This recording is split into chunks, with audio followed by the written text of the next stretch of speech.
Hello, welcome back to the channel.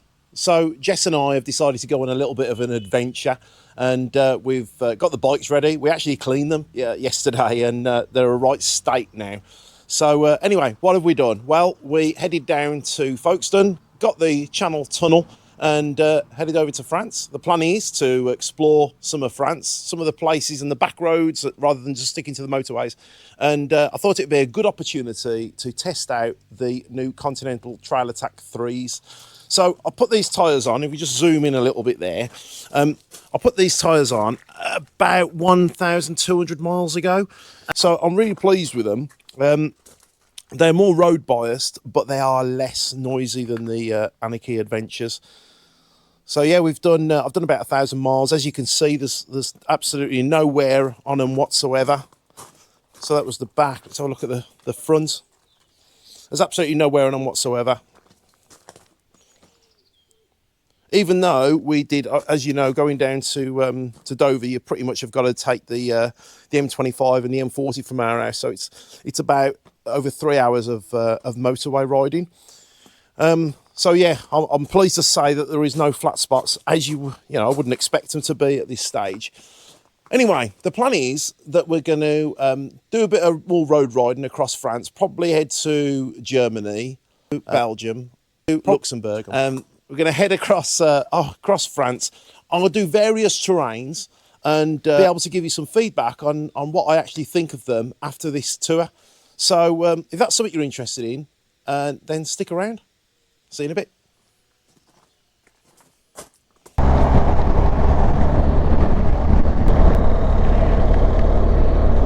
Right, that's taken us about 6 hours with a mixture of A-roads and motorways.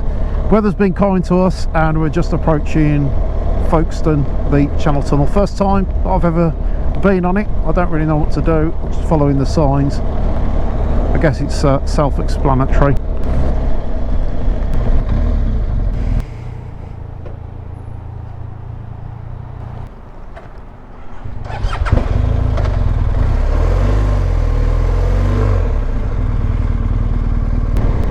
Oh, all traffic.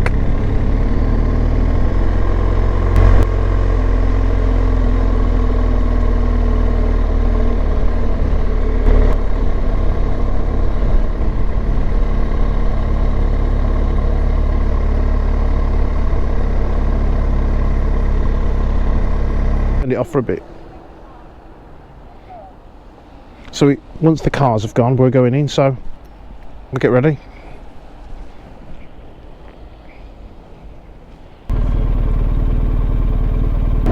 Yeah, try and hit this square.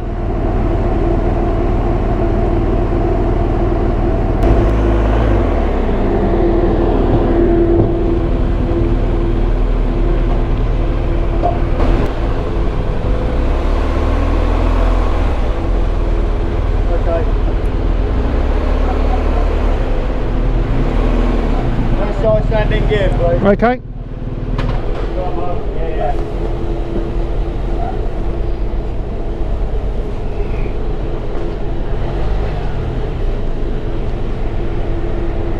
Go on. That's right, it's touching, please. Yeah, keep going. That's it. So 35 minutes later, and then we headed off, but unfortunately the rain came and it absolutely poured down, but it was a good opportunity to test the tyres out in the wet. Now these are sharp lefts, sharp bends. And then came across this. I wasn't expecting a toll because I put it into Google Maps to avoid them.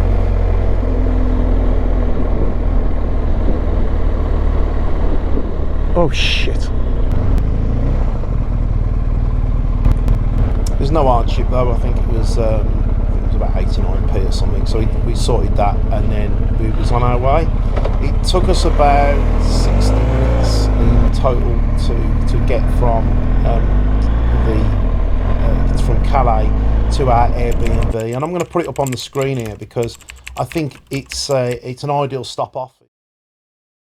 We then headed east, and it wasn't until really that we got just by the border of Belgium when the roads started to really improve, just make a bit of progress and see some fantastic scenery riding through the woods, etc.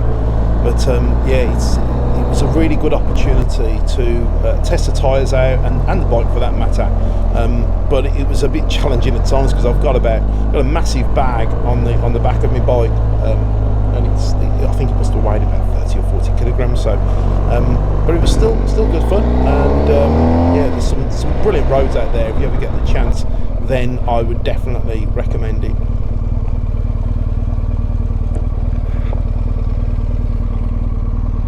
Well, that looks absolutely spectacular.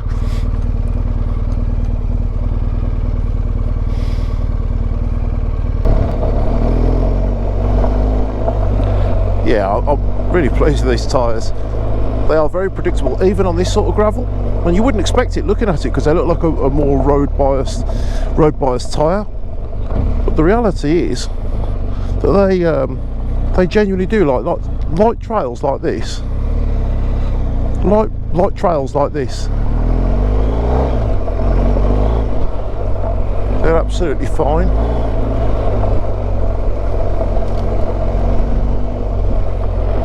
So yeah, pleased with that.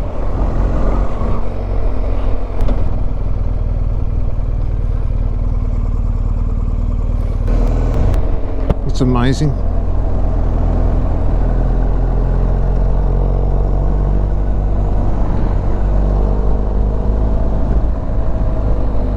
We finished the B500 and we've picked up another road called the L404, and I have to say, although the tarmac is not as smooth in all the places, the restrictions are a little less, so you can make a bit more progress and enjoy the road a little bit more, because the majority of the B500 was I would say at 50 miles, also 50 kilometers per hour. And yet this one is seems to be, I don't even know what it is, I can't even see on my Google Maps, but I think it's about 90. Oh, so it's Google Maps is saying 100 kilometers an hour, which is plenty for this road in certainly for my skill level. And yeah, it's really enjoyable. So top tip for you if you're going to come over this part of the world and you want to do some nice roads, then check out the L404. Yeah, more enjoyable I would say than the B500. And I think the B500 is probably got those restrictions because of how I wouldn't say commercialised, but how popular it's become, and people have clearly been attracted to it, and the more people you have attracting to it, the more potential there is for accidents and stuff. So they've probably thought, well, you know what, there's so many accidents, we're going to have to do something, and the finite way of doing that is potentially reducing speed. So I think that's why the speed reflects, or the road reflects, those limitations. But here we are on the L404, and I'd say a much more pleasant road to ride and enjoy. It hasn't got the views of the B500, but it's got the road.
Okay, so got back from the trip yesterday and give the bikes a bloody good clean because they were filthy.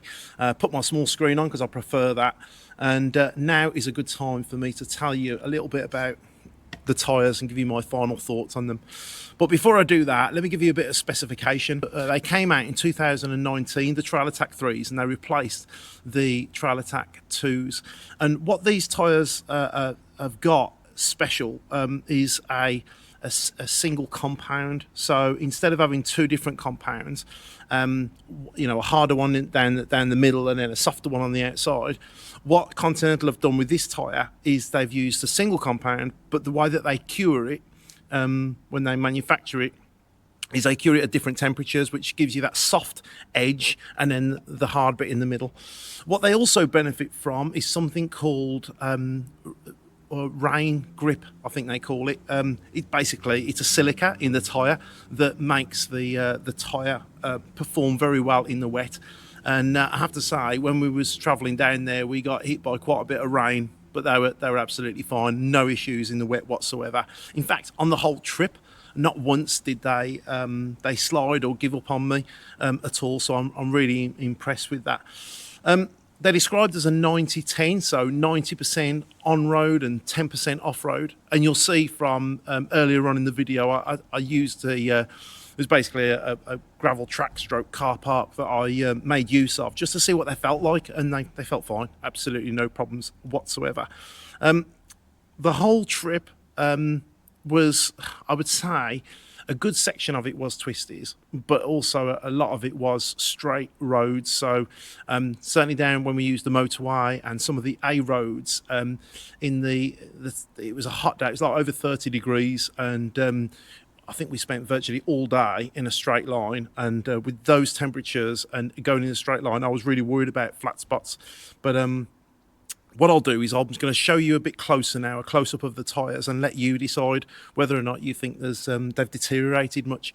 In total, we've done about, these tyres have actually done 2,700 miles there or thereabouts. The trip that we've just done was about 1,500, so it was a fairly good ride out, to say the least, with a good variety of roads. So that gave me a good opportunity to test them. But anyway, let's go have a look a bit closer at them and have a look at what the tread looks like now.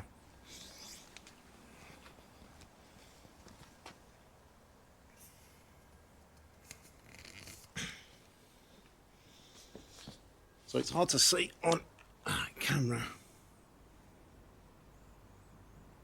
but the tyres are looking pretty damn good. Yeah, they perform really well.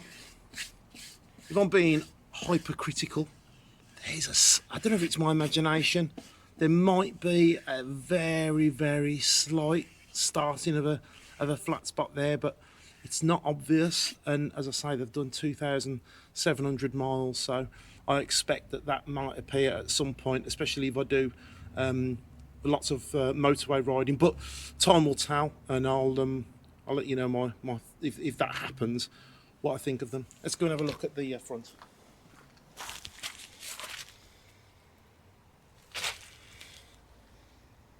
Yeah, pretty much the same story.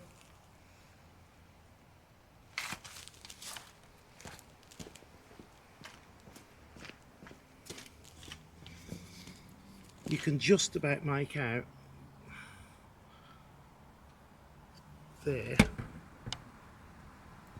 the lettering, so the lettering is still visible, and that's plenty of tread on them. What I'll do now is I'll just get a tyre depth measure and see how much we've lost. Okay, so what I'm going to do now is just check the tread depth. I'm going to do it I'm going to try and get as close to the middle as possible.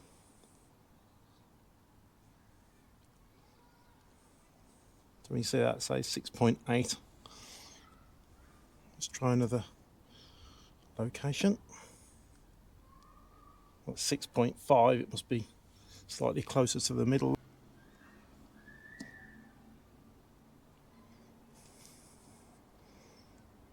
.4, 6.3.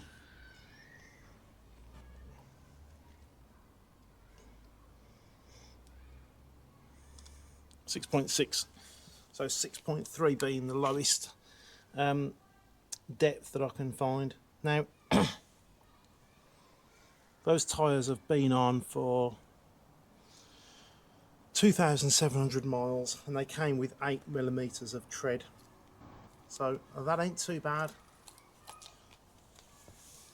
Okay, so let's check the tyre tread depth on the front.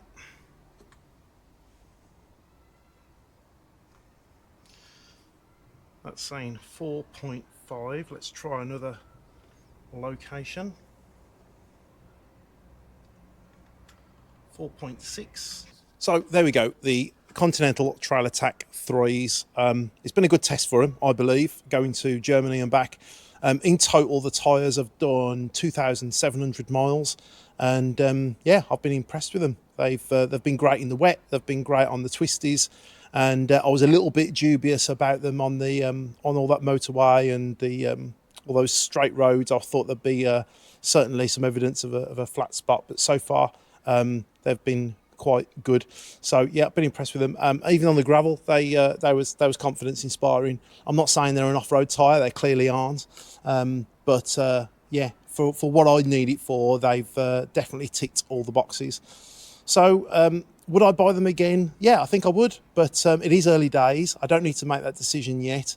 I reckon I'll get over 8,000 miles on them, and if I do, then I'll get another set. If, however, they run out prematurely, then I won't bother. I'll find something else. But fingers crossed, they'll be okay, and I'll be getting another set. What I would be interested to know is what tyres do you recommend? Certainly for the GS and for touring as well, because I know that you need a fairly hard compound, certainly for the middle, but you don't want to sacrifice the grip either. So let me know what you ride and what tyres you recommend, and I'll put that on the list to check out. Hopefully this video has been useful for you. If it has, then please leave a comment below. I'll make sure I always reply to the comments, and hit the like button, and if you get a chance, hit the subscribe button. It certainly helps me with knowing that I'm doing the right sort of content. Talking about content, I'll be doing some more stuff on the Vogue as soon as I can get that out and go on some trails, and so that will be interesting. And I've got another video coming up as well about all the bikes I've owned. So this is going right back to the late 80s. I'm not that old, am I? Oh, yeah, I am. So yeah, thanks for watching, and I'll see you on the next one. Ta-ra.